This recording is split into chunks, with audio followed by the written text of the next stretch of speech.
Dear ladies, gentlemen, I'm honored to be here today to speak about customers and about people. Actually, I got a perfect bridge to my own subject here, building das Volk, the people. I thought when I got the invitation to come and talk here, I was wondering which will be my message to you.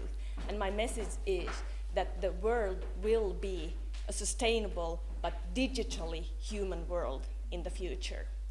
I'm going to start by showing you a short video clip, and this is the case out of OP-Pohjola, the biggest financial group in Finland. I'm going to come back to what sustainability that is all about change, is all about the survival of the fittest. And here is what we are thinking about the future and digitalization.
That's a short glimpse into the future, and let's see.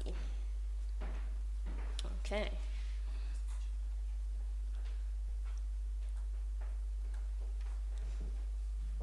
Okay. Born to be owned by the customers is a slogan that we created in February this year, since our group is a cooperative group, but we had a listed company within the bank one of the banks within our group, the central bank, was a listed company that we delisted in order to make our ownership more concrete and back to our owners. And the big thing with the financial industry, we were talking earlier on here today, the financial crisis and the reputation management of financial groups and banks overall, that since the financial crisis has been a hard thing to do, the reputation and how to handle reputation management in financial group. Our group stands on 3 business lines: banking, non-life insurance, and wealth management. We have 1.4 million owners and 180 banks in our group, which means that cooperation is the solid root that we are standing on. What is the operating environment these days? Well, in Finland at least, and in Europe and a lot of other parts in the world, there is a non-existent economic growth with higher risks in economy and the markets. And what makes it hard for the banking industry is the low interest rates and very, very unconventional, as we heard, political decisions and the decision making in different countries in part of Europe. And we have a cautious private sector and an indecisive public sector. And then in the banking industry, we have the tighter regulations and a new supervisory practice. Everybody in Europe has heard about the stress tests and the outcomes of the banks and in which condition the different banks are. When we look at our group and the cooperative responsibility, I would say it has been measured in terms of success during challenging times. Here you see the orange line is the market share of household loans in our group during, well, you date back 100 years. And every time there has been a crisis in Finland, we've been there, and you see a real rise in the market share. We had the immigrant settlement after the World War, and we had the 1990s depression in Finland, and we had our bank with our solid and sound value base, and then a solid balance sheet that we were there promising our customers, our owners, of a sustainable future. And one really, really big thing if you see here, during the financial crisis, this period, we made a promise to our customers that we will be there taking them over the financial crisis. Nobody of us in the lead of the company knew that the financial crisis will last for this long. But what has been the sound base has actually been our strong values, responsibility, a people-first approach, and then the prosperity together with our customers. We have the customer focus and the right timing. The problem within the financial industry is always all about timing too. You have to be there walking hand in hand with your customers. If you are far ahead, you're going to lose them. If you are far behind, they're going to choose somebody else.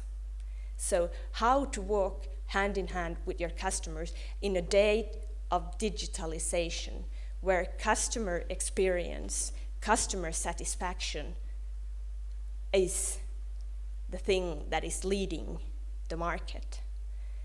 I would argue that the financial sector got into the crisis in 2008 because they forgot their customers.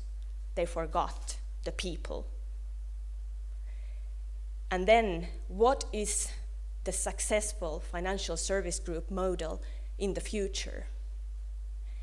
I will show you a case that we think actually, when we look back at the basic mission that has been guiding our group for 112, 113 years already, is that you see we promote the sustainable prosperity, well-being and security of our owner members, customers and operating regions throughout our local presence. What that means is that we have to give a more powerful voice to our customers, and we have to look what is the benefit that our customers will get for a sustainable future. If you look, this is our strategy in one image. It took us quite a while for a banking industry. Usually you have strategies that are 100 pages in order to summarize it into one picture. You have the strong capital base. We need to be strong in order to help and to be there with our customers. But we have to handle them a superior customer experience. You know, Finland is said to be green, clean, and efficient. Well, at this day, it's more the 50 shades of gray than green, but anyhow. And then the efficiency. How are we going to increase the efficiency in the financial sector? Because that's the only way we can challenge economical growth and be there in the competition. And the great workplace, I believe, building a brand is about people, is about the employers in your company, and we are one of the biggest employers in Finland. And then to be a progressive financial service group is actually the case that I'm going to show you just in a few seconds. What we've been talking about lately is that banks usually, and the financial group, we got into the financial sector overall, business role, that's what everybody's talking about. We're talking about cost efficiency, we are talking about earnings, we are talking about capital advocacy. How strong is the capital base of financial players? But what we haven't been talking about lately that much is the social role that a cooperative group, a cooperative bank, is playing in the society. What is our responsibility for customers and for financing their needs? What is our customer promise and the profit shares? What would that mean if we have to survive in order to be fit for future? What we did, we went back to our basic mission and we're really looking at it. What does it say about prosperity together? And 2 years ago, we decided that one of the biggest megatrends in Europe, and for example, in Finland, the country that is aging first in Europe, the demographical challenge, where people are getting older, and we have the whole health sector that is in a huge, huge transformation at the moment. And we were looking at how could a financial sector, a big insurer, be there to play a part in our owner members' life. And we decided to start a hospital, a private hospital, which has in 1 year become the biggest private orthopedic hospital in the Nordic countries. And the thing is that you look at the efficiency of how fast you have to get people back to working life. At the current situation in Finland is that people are out of the working life for quite a while with their different kind of health problems, and the insurance company is the biggest payer when they're paying for people not being in the working life. And how can we provide efficiency into the Finnish society by coming in with agility, with a hospital within the banking group? And we have only 2 ways of measuring the success of the hospital. The first is the customer experience.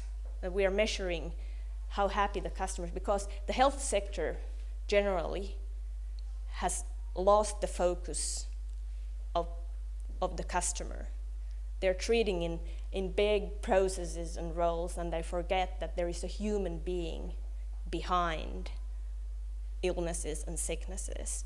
And then the effective clinical pathway, how fast and in 1 year we have had 1,300 surgeries, and we've had 30,000 customer contacts with an NPS, the Net Promoter Score, which is almost up to 100, which is something that nobody never thought, that people will be that happy with the care that they get from a health provider.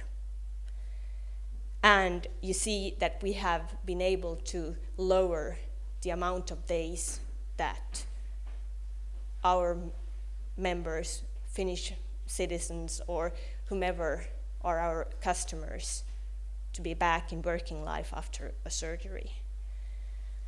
And when we are looking back at the 110 years of sustainable growth in Finland, from a country that has developed from extreme poverty to one of the most probably forerunners in Europe.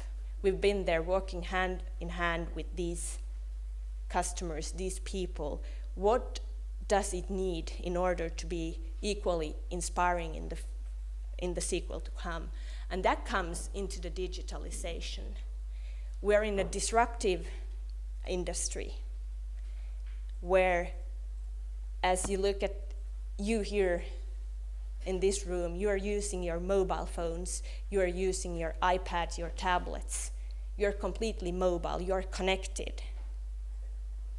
You are there making the change, but are financial groups and banks, which means that we have to look beyond the technology that we need in order to be more efficient, but we have to look at the people that are changing their behavior and needs a 24/7 financial industry to prove them with services that they need.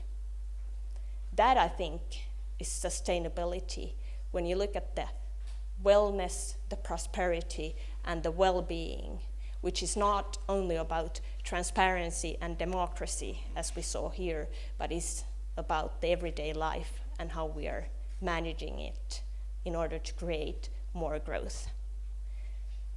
That is, I think, the aspect that I would like to bring you here in this forum, where you have the economical, you have the social, and then you have the nature issue, that how we are gonna survive with a planet that is more sustainable in the years to come.